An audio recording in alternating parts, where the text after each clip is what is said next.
When people ask me what I want to do in the future or what I really am, I don't know, and I don't care. I'm happy just to roll through life and see what happens. And as long as I'm not being a bad person and I'm having fun doing what I'm doing.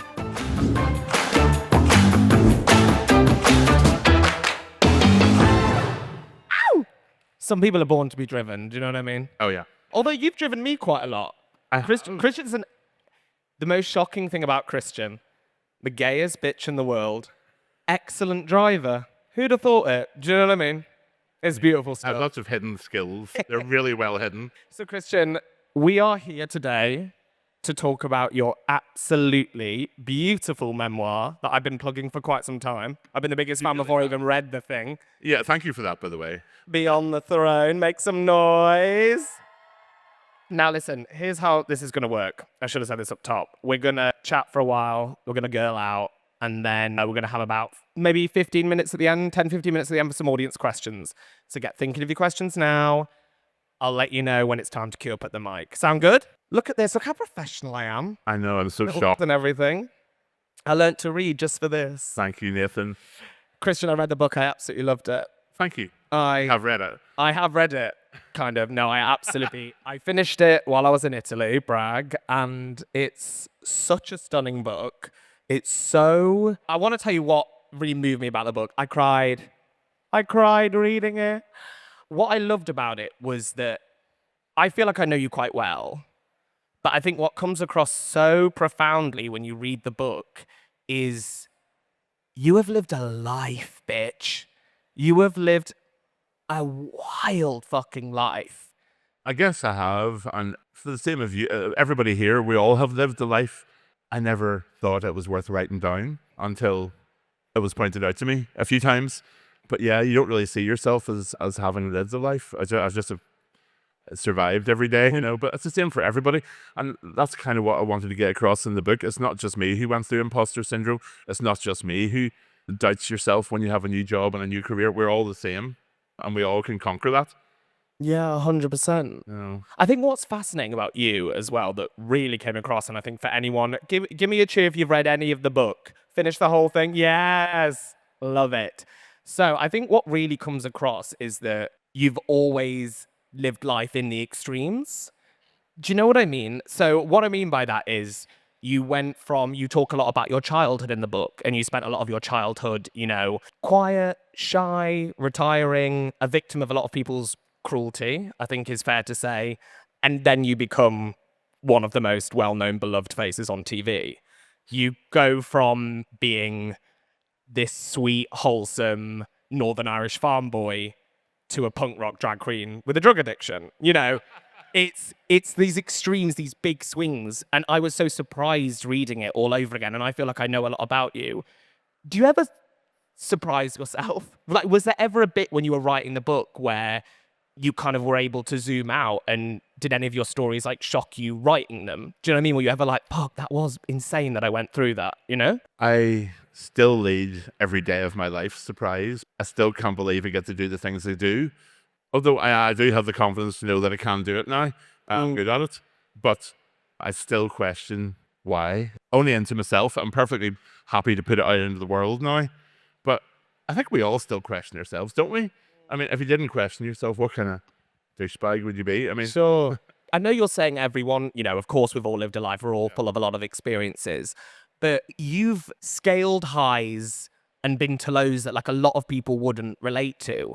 So why now? Like, why did you decide now was the right time to sort of tell your story? Well, really, my manager and I think I've told this story quite a few times, but my manager and I would be on tour when I was DJing quite a lot, and would spend time together, get to know each other, and I would be telling him these stories about my childhood and how I sort of handled certain things in my life. And he was the one who said, Kristian, you've got to write this down. This is years ago, by the way. This is maybe 4 or 5 years ago. And he put the notion, he planted the seed in my head, and I started to do it. I thought it was going to be very difficult. And there were parts that were very difficult, especially trying to, if you've read the book, I've tried to not do it chronologically, but I'm bouncing between the stories in Game of Thrones, trying to relate it to a story that happened to me in drag or something.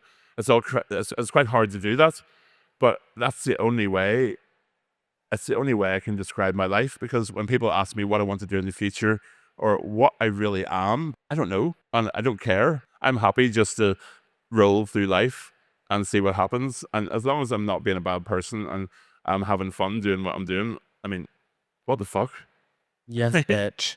That is the amazing thing about reading the book as well. That thing that you describe of like you're bouncing through different timelines and you're talking about your time on Game of Thrones and then you're talking about your time as a drag queen and then you're talking about your childhood.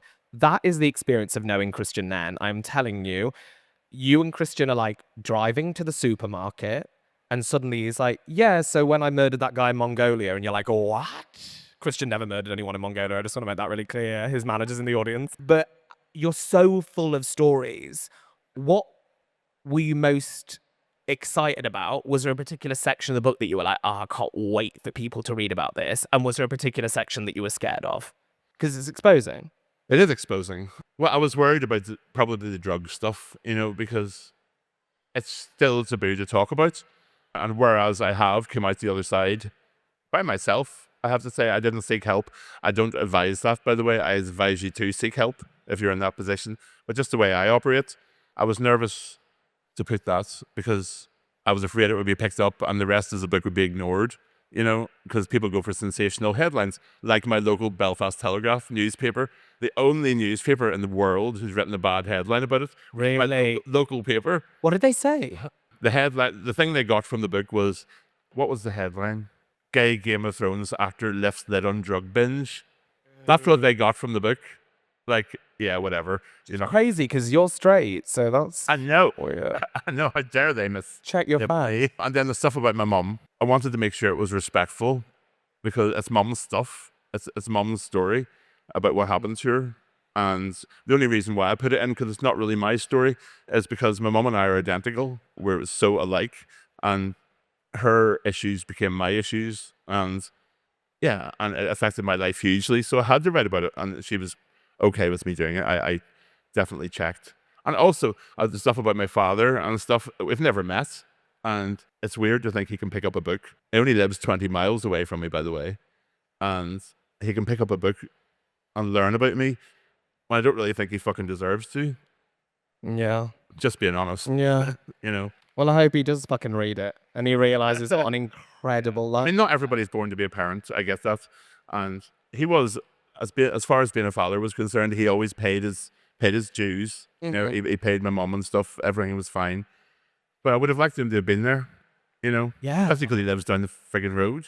Yeah. That's what's amazing about the book is it's so honest and so vulnerable in those moments. You really feel like, as I keep saying, I know you well, but I feel like I know you even better after reading the I have to apologize then, really. Yeah, so sorry. And after this, the friendship's over. No, I'm joking. Kristian, I want to talk about fashion. It's a really reoccurring theme that I picked on, like, through the book, is you talk a lot, either consciously or self-consciously, about fashion, whether it's like your own sense of style that you developed as a teenager, you're kind of like grungy jeans, baggy t-shirts, and then finding your aesthetic as Revlon, your drag persona, into like your fabulous coat that you got to wear in Game of Thrones, or your admiration of like women's fashion in your life, or the way you dress as a DJ. I kind of want to just talk about your personal style a little bit because it's sort of amazing and I don't know anyone who like dresses like you and thinks like you aesthetically. How has like the way that you presented yourself like changed throughout the years into like the Revlon years? I want to talk about the way that you like present yourself. Talk about that for me right now. Oh, okay. Please. Well, growing up, I had one pair of trousers. I had one pair of shoes, like many of us yet again, because we couldn't get them in my size. And that's just the way it was. So I was never able to dress how I wanted. It doesn't sound that important, but it kind of is. It's all about self-expression, and it used to really annoy me when I was a child. Then Revlon was born, and I had everything custom made for me, mostly by my mother. I have to say, she used to, we would fight over the length of the mini skirts, because I'd be like, I want it higher, like a slut. And I'd be like, I don't care. That's the way I want to look. And then we'd fight, and I'm just going to pull it up. You might as well just make it short. But yeah, she enabled me in that way, and she would spend hours on the sewing machine with PVC. I never used traditional fabrics. Like, it was always like leather and PVC. And she's like, I hate you, Kristian. But I feel that weirdly, I've just realized this as you said it. I think Revlon has kind of influenced how I dress now. I think I'm kind of like a hybrid somewhere in between Revlon and me, because I wear platform boots sometimes. I still wear makeup sometimes. I think that's important for everybody. You don't have to, or you can take little pieces of yourself and put it together in like a jigsaw, whether it's subconscious or not. And I think that's what I've done. And I think what's so amazing is you talk in the book about how being, like, as you said just then, like being Revlon helped you sort of access a more confident version of yourself. You know, I love the bit where you talk about how you'd been so used to making yourself smaller, and suddenly as Revlon you were this like fucking 8 foot tall, like you stood up straight for the first time. And it's sort of amazing that. Do you feel like, I know you don't do drag anymore, and actually my favorite section of the book, for those who haven't read it, there's an amazing, amazing chapter in the book where Kristian talks about the moment he decides to stop performing in drag. It's so good.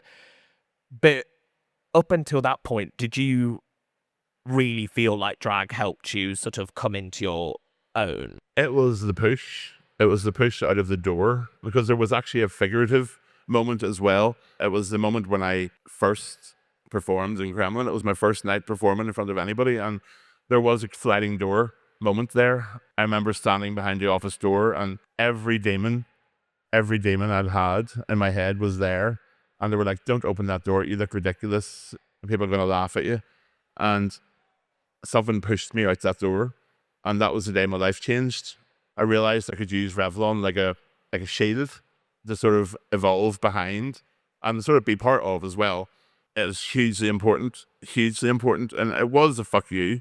It was a fuck you to anybody that ever told me not to do something because I look a certain way, or that was the first rebellion.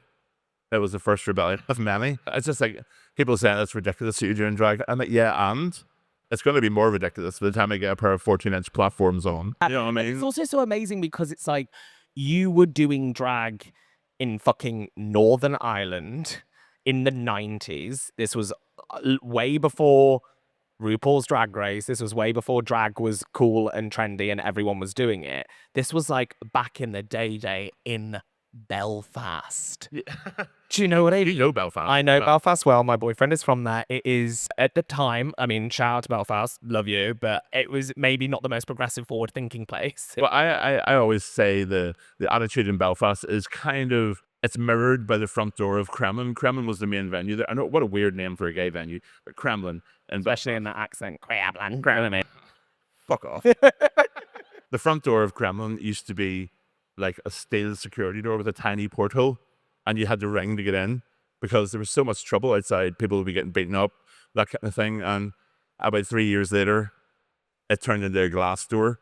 And then if you go now, it's just like a big open entrance. You don't need the security anymore. And that kind of shows how it's changed there. That's beautiful. Yeah, it's lovely. Yeah, it's very different there now. Yeah, I can imagine. And then, okay, so we're talking about Revlon, we're talking about that time in your life. And of course, something really fascinating in the book is you talk about how Revlon freed you from a lot of things, but then it started to feel like that lifestyle was maybe closing in around you a little bit. And you talk really generously and candidly about your like substance abuse issues in the book. I kind of want to talk about, I promise you there's a link here. I want to talk about fantasy, because there's the great bit in the book where you sort of, when you're at the height of your kind of drug addiction problems, that you kind of sequester yourself away in the countryside, and you talk about how you took your dog and you would play hours of World of Warcraft as like a version. It wasn't the initial plan. I had visions of me walking my dog along the beach in the sunlight. I was there for 6 months. I didn't even see the beach. I just played Warcraft for 6 months. Yeah, that's correct. You don't need to go outside. Do you know what I mean? It's there. It's always in the Warcraft. I mean, there are beaches on the screen. That's enough for me. And they're safer, and you don't get sand in your sandwiches, and it's better. But I remember when you say, and I quote in the book, when you talk about World of Warcraft, you say, "I've launched myself into another habit that I'm convinced also might save me." So I want to talk a little bit about the presence of kind of like fantasy in your life, you know, through playing World of Warcraft, you know, your fucking, all of your tattoos, into, then you end up working in the fantasy genre. You work in Game of Thrones, you work in R-Flag. What do you think it is specifically about that kind of fantasy escapism that appeals to like queer people? What is it about that like drew you in, the kind of, from Revlon all the way through to like World of Warcraft saving you, through Game of Thrones, our flag having this huge queer fan base. What is it about that fantasy world that like appeals to particularly queer people so much? That's a great question, which I'm thoroughly unprepared for. Well, I can just speak for myself. I would never speak for our whole community. As for me, yeah, the escapism was the most important. And I always identified more with female role models, female identifying role models. And I think it's the same thing. I don't know. It's just pure escapism for me. Warcraft was very important for me and got me back on track. I may have lost a few friends to it because they didn't understand, why don't you want to come out for a drink? Why do you want to play computer games? But apart from that, it was hugely positive, and I actually ended up working in the game and stuff. I have a character in the game. I've That is voiced wild. But fantasy is hugely important, I think, to everybody, especially the way the world is at the minute. Oh my I'm god. surprised fantasy is not more popular than it is, because, I mean, I would happily live in Westeros or Middle Earth. And I always felt, I mean, I always felt like I was born to be like a warrior or something, or like a knight or something. I was born in the wrong time, you know, because, tell me if this is wrong, guys, but I think being a 7-foot tall almost guy, it's the only time in history where that wouldn't have been used in some way to my advantage. Do you know what I mean? Yeah. It's like I almost got persecuted because of it. But, you know, that's a terrible answer. I don't really know how to answer that. You know, you touched on something so gorgeous there. It's that idea that, like, in those fantasy worlds, there's sort of there's that's it. there's no such thing as a weirdo or a freak in fantasy worlds. In magic worlds, when anything can happen and you make the rules, whether it's World of Warcraft, whether it's Game of Thrones, whatever, there's no such thing as being weird. Do you know what I mean? I wonder if that's what appealed to you. And it's the same with, like, you were obsessed with female superheroes as a kid as well, which you talk about in the book. That suddenly all of the things that might make you strange suddenly become the most interesting things about you. Well, they're actually superpowers. Yeah. You know what I mean? And that's kind of what I turned my height into. Yeah. I was like, I can't be ashamed of it anymore. I just have to push it forward and make it bigger, make yourself bigger, in fact. Yes, bitch. Snaps for that. Do you know what I mean? I love it. I mean, you talk about that, like your childhood. You talk about that a lot in the book. You were, you know, you got an awful lot of shit, which I think is fair to say in the book. You know, you got awful lot of shit for being different, for being tall, for being gay. Do you, and you touched on this earlier about your dad, do you ever think about those people reading the book?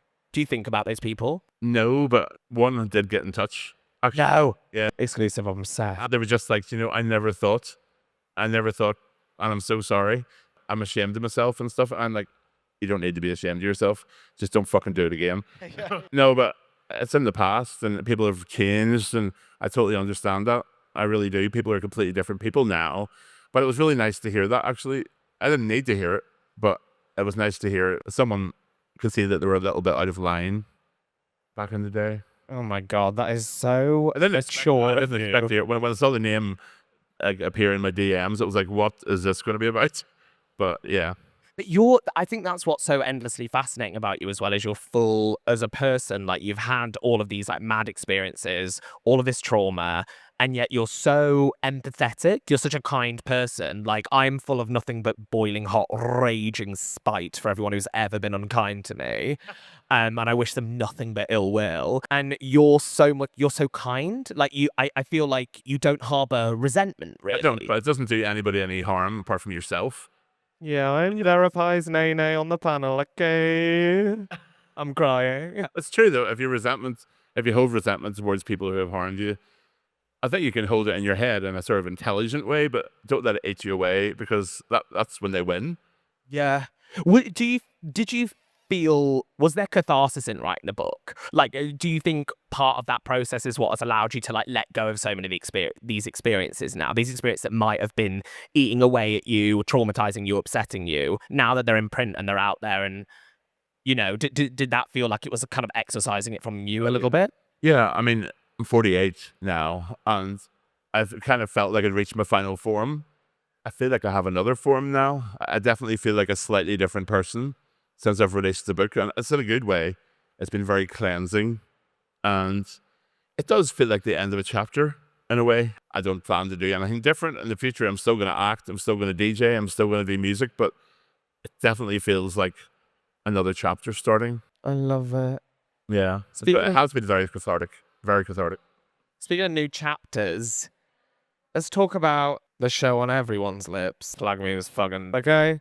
Let's talk about our flag for a sec, because that's where we met. That's where we met. That's where we fell deeply in love. No. Like me and Kristian met within seconds. My boyfriend is Northern Irish. Within seconds, there's a joke about Northern Ireland. It's like so small and everyone knows each other.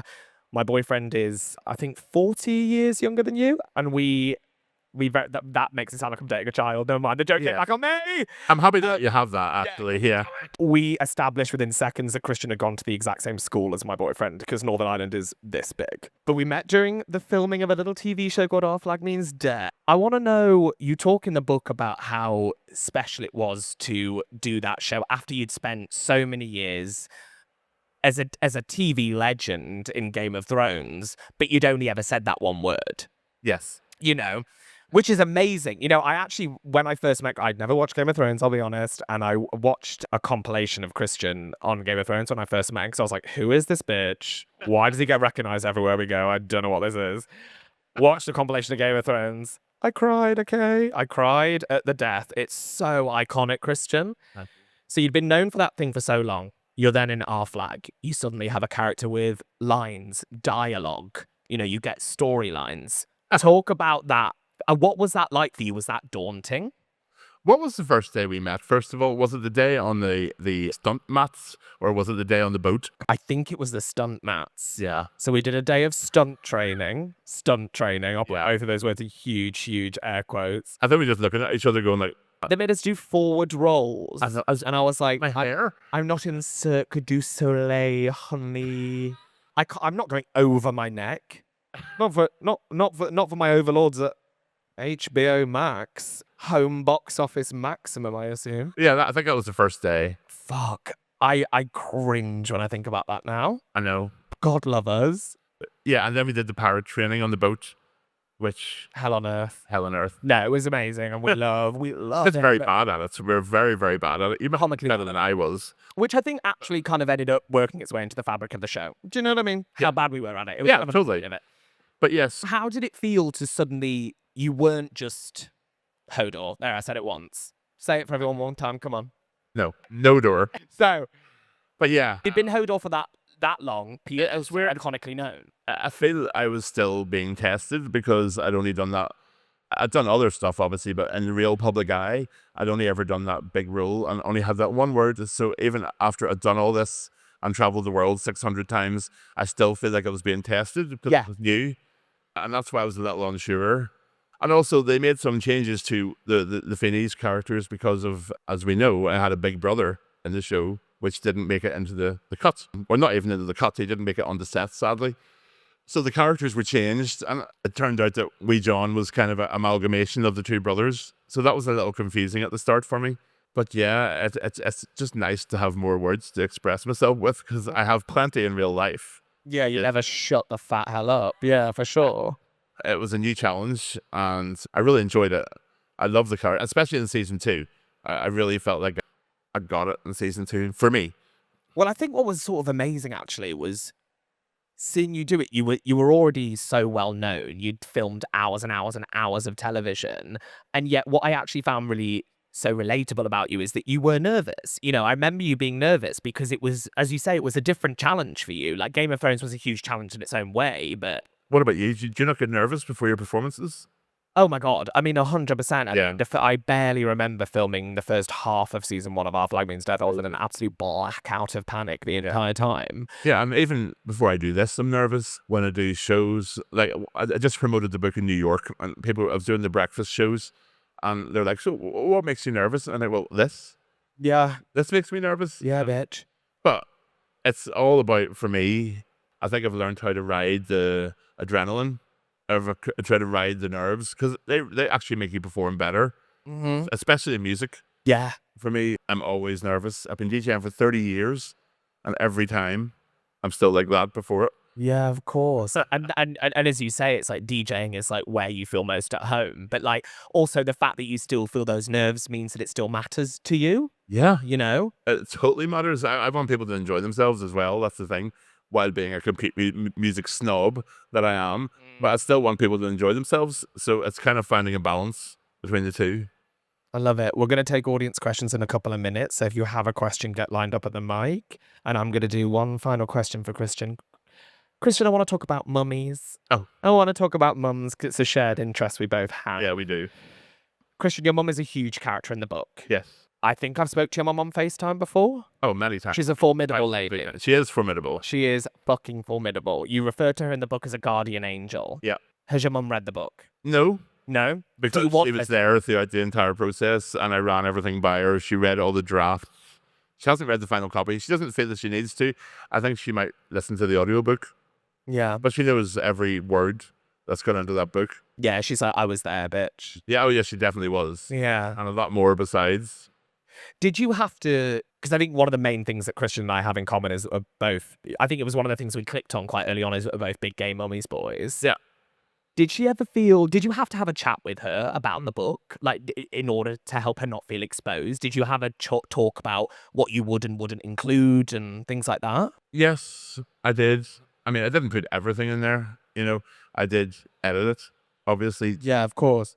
But she was always behind me telling the truth, although that was part of her truth as well. She was always behind me. She's always been behind me, and she, I don't want to be emotional. She's amazing. I wouldn't be who I am without her. She's still she had a head injury a few years ago. She's slightly different than she was, but 99%, she's, in some ways, she's happier. She's funnier. And she's quicker to laugh than she used to be. Used to be far meaner, actually. Yeah, apple doesn't fall apart from the tree, no? Yeah, totally. That's where I get it from. She's just the most amazing woman, and I'm just so grateful for her. It's remarkable stuff. The part to go from this woman, I'm gonna get emotional now. To go from this woman sewing your fucking drag clothes, I know, for you, and that's in our Flag Means Death. Even when I did that comment about making clothes for my mother, that was a direct inversion of what really happened. It's remarkable. And now you're able, through your international superstardom, come on, you're able to give her such a beautiful life. Well, that's what she deserves. Come on, we're both getting teary-eyed up here. Okay, fine, let's fucking open up to you guys, why not?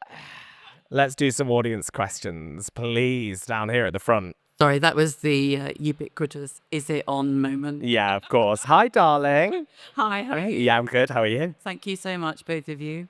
Something you said really chimed for me, which was that your father didn't deserve to know who you were, which is a situation I'm very familiar with. My parents don't know that I'm queer. They don't know an awful lot about my life because it would be like going up to someone at a bus stop and saying, "Hi, I'm queer," which is more likely. But what I was going to say was, how do you seem very equal to that and very kind of cool with it. I have been and still sometimes quite angry about how I was treated. And I was wondering if you've been through that and how you get to a point where you're not carrying it. I am still carrying it.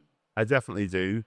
I just feel that my mum was such a strong parental figure and gave me everything. I'm a grandmother, by the way. My grandmother was almost like my father figure in a way. I just had these two amazing women, and almost for a while to seek him out would have felt a bit disrespectful in a way. But although they never stopped me, they never wanted me. If I wanted to, I could have done it anytime. In the book, I mentioned that. But it just felt like, you've given me everything I need. This guy lives down the road. It doesn't want anything to do with me, clearly. What do I need from him now? You're a fully formed person. And no matter what he fucking does now, or they do, you're not going to change. And you're amazing the way you are. So what the fuck are they going to give to you now? You know, they don't deserve you. They don't deserve us to carry that. But I had to spend a lot on therapy to get there, and you just seem to have gone, oh, no. Oh, no. There are many drugs involved. And that's one of the reasons why I went down that path. Yeah. You know, I didn't need to go down that path with hindsight. And I wish I hadn't. But you know what? Now because I move in these circles with people who do party, and I would never do it again. And I'm almost glad that I had that small time. I didn't have any money back then, and I somehow managed to run up a £60,000 debt. So imagine what I would do now. It'd be like the national debt. But we all try and find some kind of Exactly. dissociative You need a crutch. behaviour Yeah, I just needed to get away from that headspace. to blunt. But I think head on is sometimes the best way, and not to hide from it if you can. I don't think you are hiding from it. You're not that type of person, surely. I don't think you are. From what I know about you, I mean, so yeah, they don't deserve you to carry that around. No. Snaps for that. Thank you so much for your question.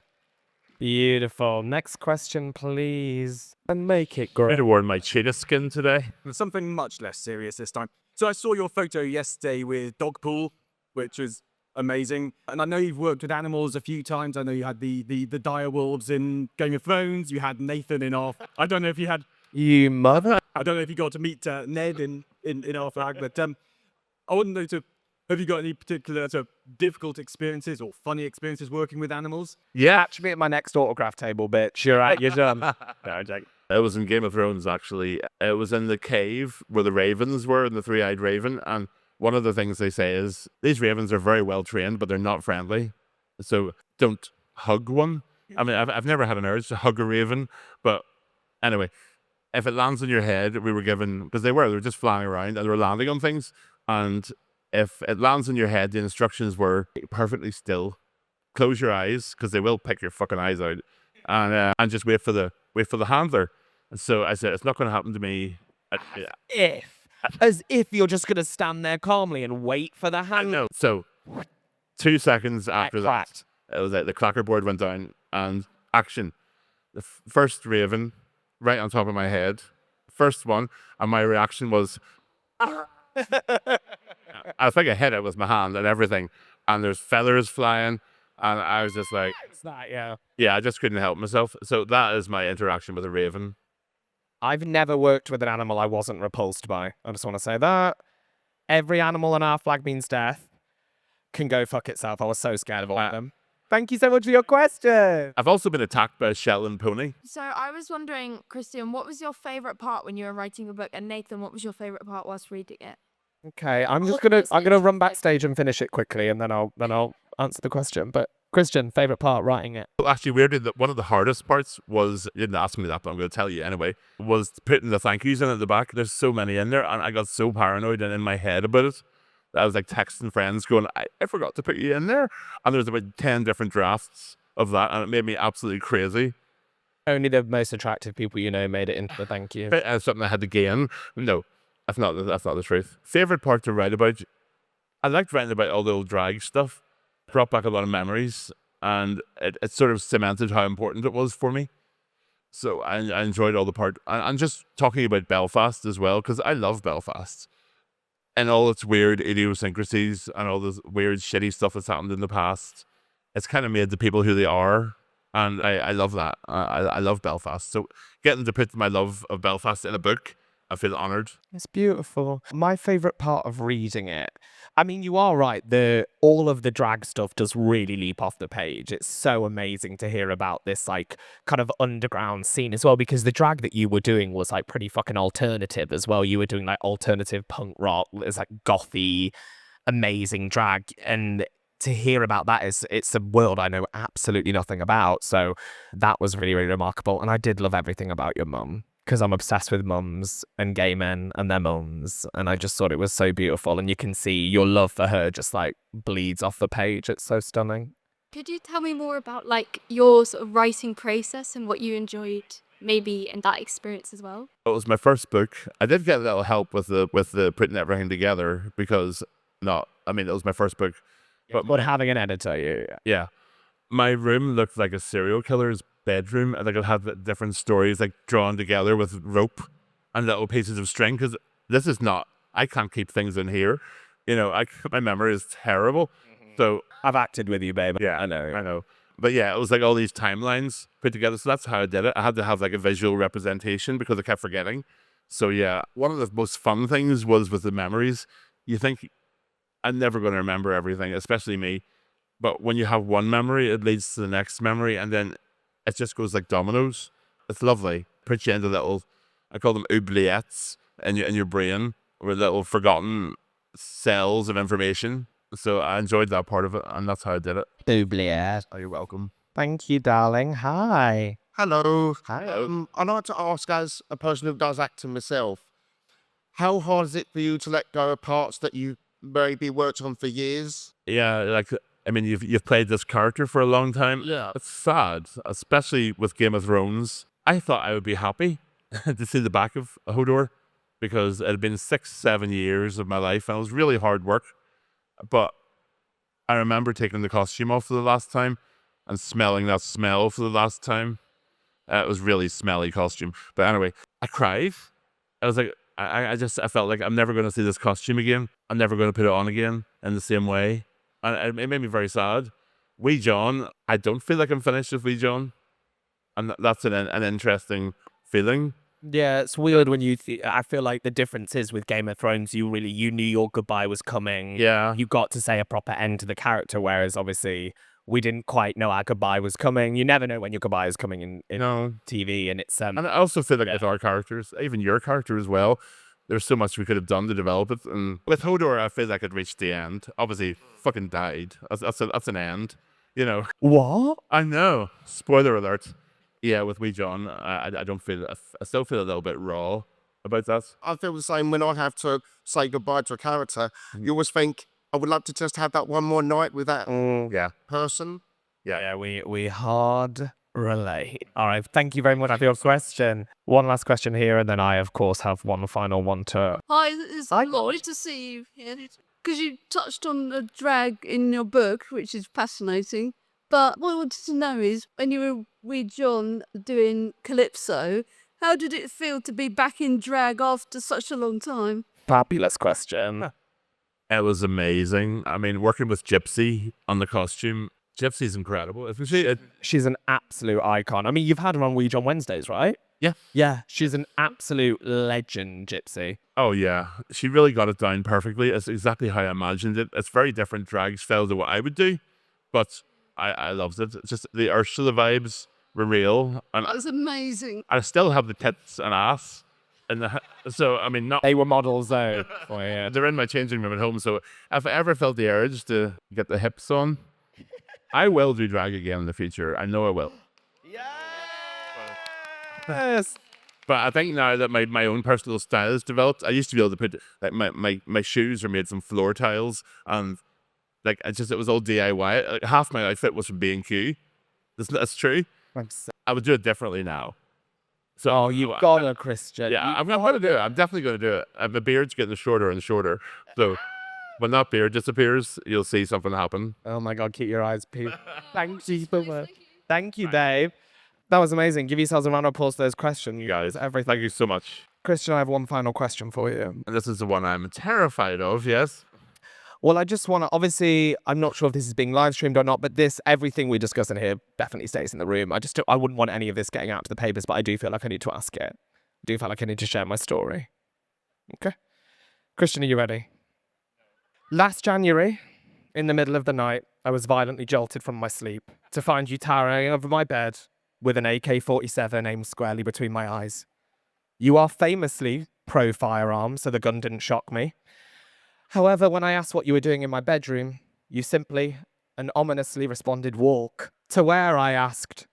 You know where, F-word, came your response. Not my words, yours. You proceeded to frog march me into the back of a van, where two balaclavaed men beat me to a fine puree and drove me onto a ferry, crossing me over to Northern Ireland, the backwards land of your birth. Once there, you chained me to a desk in your home, like that one film where that woman chains that man to a desk. When I asked, through swallowed teeth and swollen lips, what you wanted from me, you monosyllabically responded, book. And honey, I knew what needed to be done. I spent 6 months enduring ritual beatings at the hands of you and your mother, my legs atrophying from lack of use and somehow growing even skinnier through malnutrition. Every day I produced page after agonizing page of material for your memoir, filling in copious blanks because I don't listen when you talk. No matter how hard I wrote, it wasn't good enough despite my immense talent and stacked CV. You regularly read passages and used them as toilet paper in front of me, giving yourself weapons-grade pink eye in the process. Eventually, I chewed through the bindings on my wrist like a feral but very attractive cat. I left a copy of Charlotte Church's 1999 memoir Voice of an Angel on the desk and escaped under the cover of night, selling my virgin whole to truckers who smuggled me back to the UK. Of course, the implication is here ultimately that your memoir is word for word the same as Charlotte Church's 1999 memoir Voice of an Angel. And my question is, how do you sleep at night? It was a Kalashnikov, not an AK-47. Folks, please put your hands together for the woman of the moment, author of Beyond the Throne, Kristian Nairn!